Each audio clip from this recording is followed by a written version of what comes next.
मी देवेंद्र सरिता गंगाधरराव फडणवीस ईश्वर साक्ष शपथ घेतो की कायद्याद्वारे स्थापित झाले आहे अशा भारताच्या संविधानाबद्दल मी खरी श्रद्धा व निष्ठा बाळगेन। मी भारताची सार्वभौमता व एकात्मता उन्नत राखीन।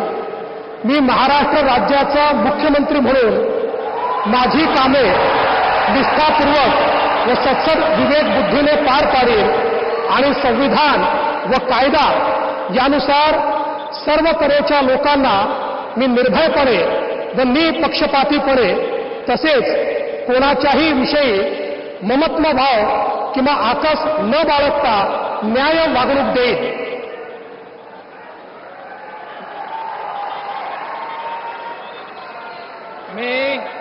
मी देवेंद्र सरिता गंगाधरराव फडणवीस ईश्वर साक्ष शपथ घेतो की महाराष्ट्र राज्याचा मुख्यमंत्री म्हणून माझ्या विचारार्थ आणली जाईल किंवा मला ज्ञात होईल अशी कोणतीही बाब असा मुख्यमंत्री म्हणून माझी कामे यथायोग्य पार पाडण्यासाठी आवश्यक असेल ते खेरीज करून एरवी मी कोणत्याही व्यक्तीला किंवा व्यक्तींना प्रत्यक्षपणे व अप्रत्यक्षपणे कळवणार नाही किंवा त्यांच्याकडे उघड करणार नाही।